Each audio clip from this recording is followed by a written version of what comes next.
Oui, je ne suis pas breton. Et donc, c'est donc le point de vue, un point de vue extérieur que je vais essayer de vous apporter, le point de vue de l'Île-de-France, où je travaille. Euh, Ça marche comment ça, ici? Voilà, d'accord, pardon. La Bretagne n'est pas la seule région en France à souffrir de problèmes d'eutrophisation côtière. Euh, on a excusez-moi.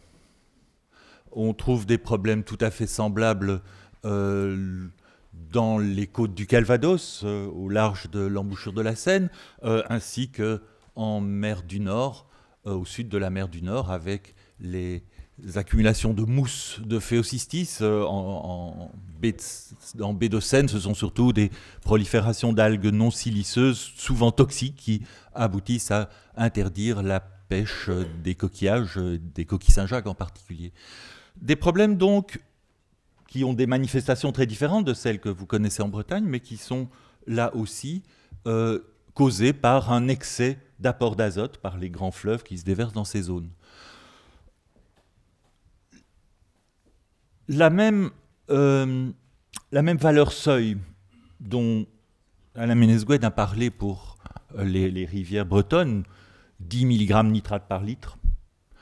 Je traduirai ça en milligrammes N, excusez-moi, je parle en milligrammes d'azote, de l'atome d'azote, vous divisez donc par 5. Donc cette norme de 10 mg d'azote, de 10 mg de nitrate doit se traduire dans mon système de référence par 2, disons, 2 mg d'azote par litre. Cette valeur donc de 2 mg d'azote par litre est également celle que nous avons définie comme la valeur recommandée pour l'eau fluviale arrivant dans ces zones à problème d'eutrophisation, tant pour la Seine que pour les autres rivières se débouchant dans le littoral de la Manche occidentale.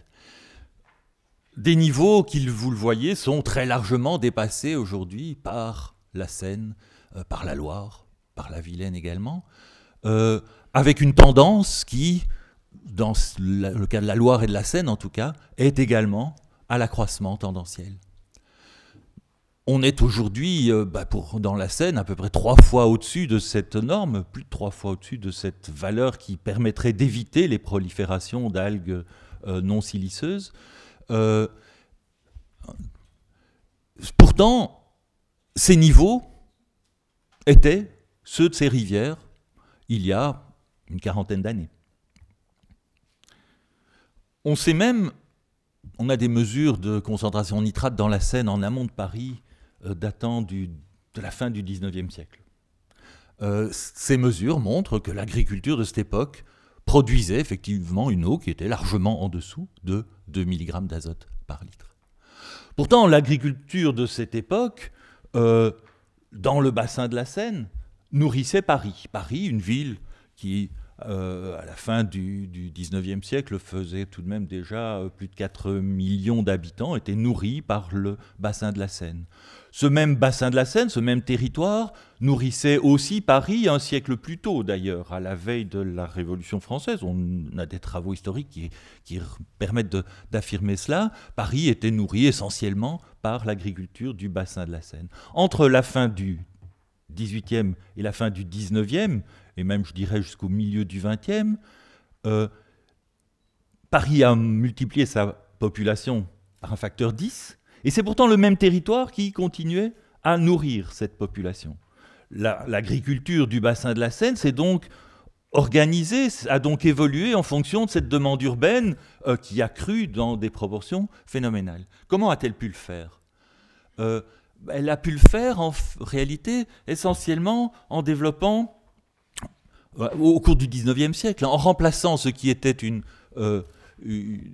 rotation triennale avec une période de jachère par la culture, tous les 3 ans, d'une sol de légumineuses fourragères, ce qui a permis d'accroître fortement la densité d'élevage, de produire donc une source de fertilisation azotée par la fixation d'azote de ces légumineuses, de nourrir davantage de cheptels, de produire donc plus de fumure animale, et cette culture de légumineuses, cette utilisation de l'engrais animal a permis d'augmenter considérablement le potentiel d'exportation agricole, la productivité de l'agriculture du bassin de la Seine, de nourrir donc Paris, accessoirement déjà à l'époque d'exporter des quantités de céréales assez importantes vers l'extérieur du territoire, tout en, on vient de le voir, tout en produisant des excédents d'azote suffisamment faibles pour produire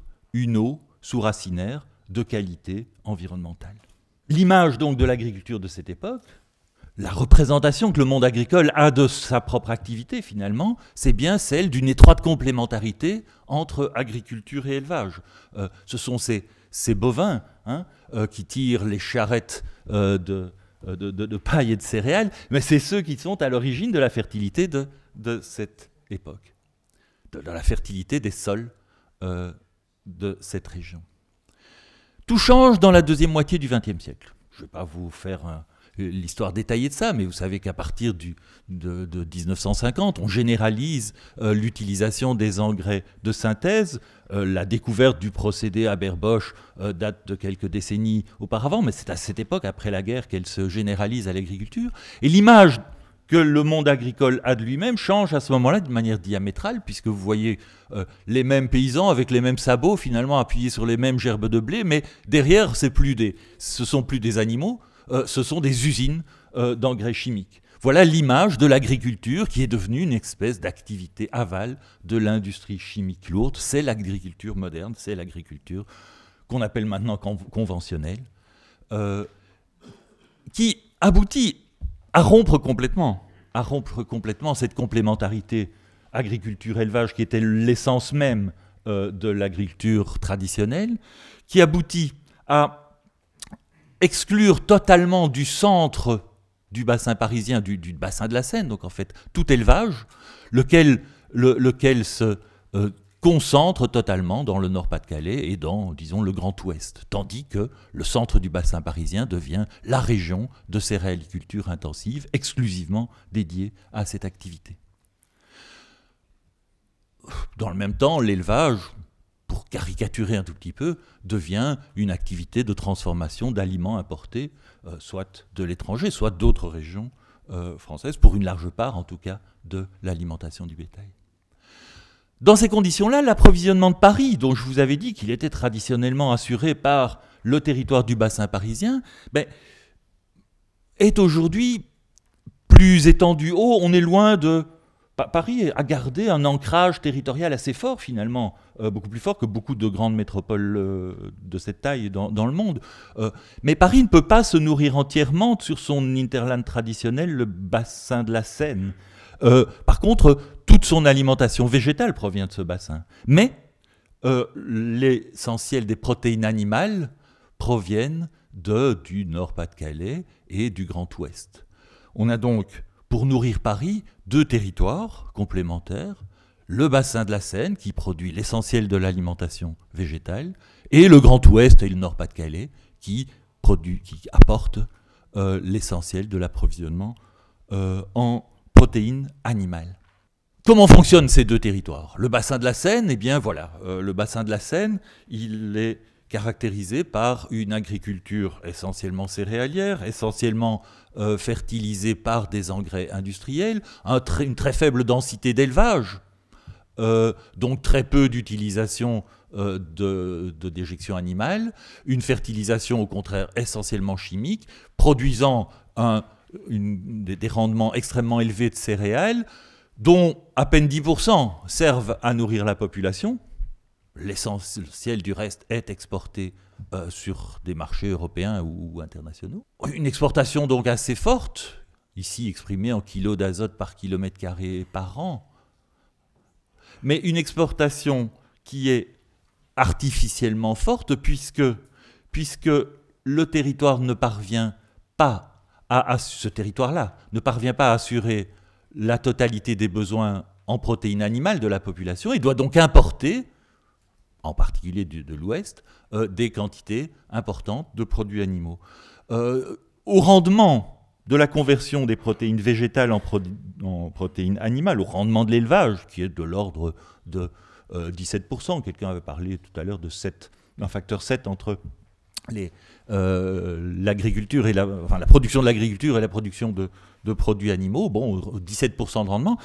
Ça laisse pour l'exportation nette de protéines pour ce territoire une valeur 5 fois plus faible que celle de l'exportation absolue. Et donc aussi, ce territoire, quand on fait le bilan des entrées et des sorties sur les surfaces arables, génère un surplus d'azote non utilisé par les récoltes qui est responsable d'une contamination des eaux sous-racinaires produites de l'ordre de 3 fois la norme des 50 mg nitrate par litre comme norme eau potable. Dans le même temps, le deuxième territoire d'approvisionnement de Paris, le Grand Ouest et le Nord-Pas-de-Calais, fonctionnent d'une manière tout à fait opposée, avec un élevage surdimensionné, 5 fois celui du bassin de la Seine, des déjections animales extrêmement importantes, et cela d'autant plus que cet élevage surdimensionné nécessite pour son alimentation une importation d'aliments extérieurs, en particulier du soja brésilien et argentin, à raison d'à peu près le tiers de ses besoins en fourrage. Un territoire qui donc aussi produit une eau très largement au-dessus des normes de potabilité. Bon, voilà finalement le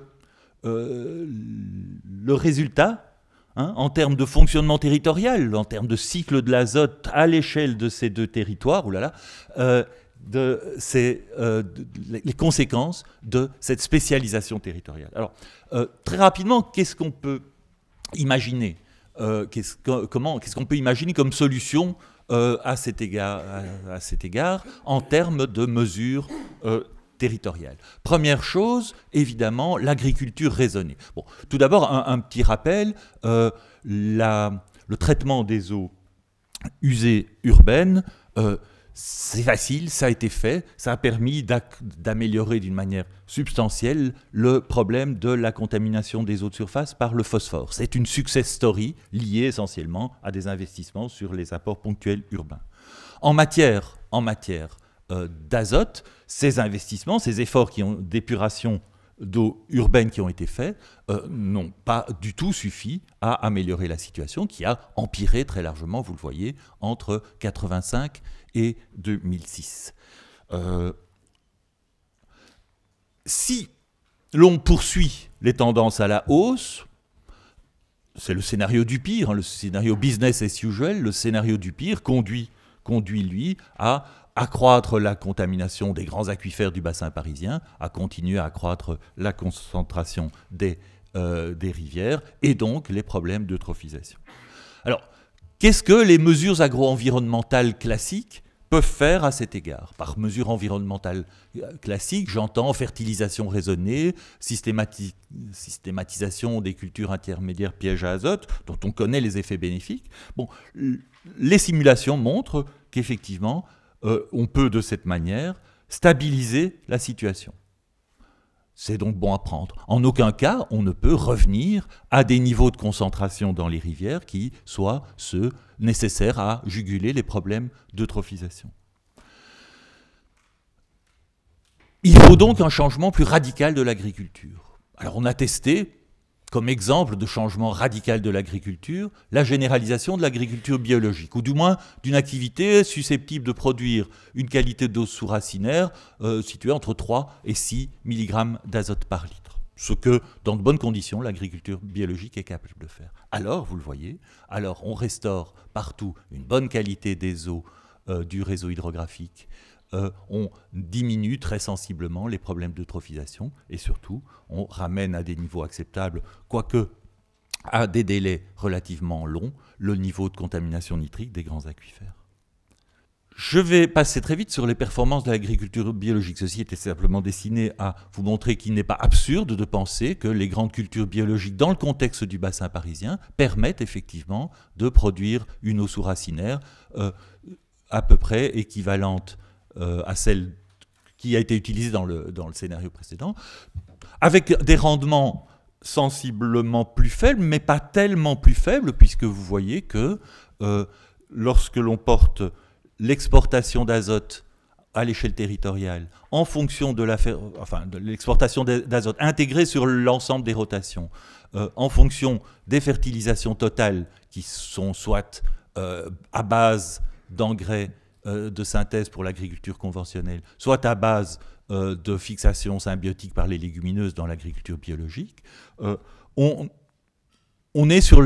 travaille sur les mêmes courbes finalement, avec des pertes de rendement qui sont de l'ordre d'une vingtaine de pourcents, mais une diminution des pertes d'azote tout à fait sensible, une bien meilleure efficience de l'utilisation de l'azote. Il y a donc en fait, nous voyons essentiellement 3 leviers de changement radicaux du système agroalimentaire territorial et donc de son hydrosystème. Le premier levier, c'est la relocalisation de l'approvisionnement alimentaire, la restauration finalement de la complémentarité entre agriculture et élevage. Pour le bassin de la Seine, ça veut dire le retour de l'élevage dans notre territoire. Hein, on a besoin de plus, paradoxalement, de plus de bêtes, de plus d'UGB par kilomètre carré de territoire, en tout cas, chez nous, qu'il n'y en a actuellement. C'est l'exact contraire de votre situation. On a besoin aussi, pour ce retour de l'élevage, de produire localement le fourrage. Ça fait partie de ce levier de relocalisation. Ça veut dire produire de l'herbe, ça veut dire produire des légumineuses. Ça veut dire lever la dépendance aux importations de soja sud-américain. Ça tombe bien parce que le gros frein à l'extension des grandes cultures en agriculture biologique dans notre bassin, c'est la difficulté finalement de trouver un débouché pour les légumineuses. 3 ans de luzerne dans une rotation typique des grandes cultures du bassin parisien, qu'est-ce qu'on en fait ? On peut évidemment la laisser sur place et l'utiliser comme engrais vert. Ce n'est pas la façon la plus intelligente de valoriser cette culture. Une certaine dose d'élevage dans le bassin permettrait d'accroître tout à fait la pertinence finalement de l'agriculture biologique dans ce bassin. Et troisième et dernier levier pour un changement territorial dans le bassin de la Seine, c'est peut-être, dans le bassin de la Seine comme dans d'autres d'ailleurs, c'est sans doute modifier dans une certaine mesure le régime alimentaire urbain. Un certain nombre de scientifiques ont suggéré le mot régime demitarien.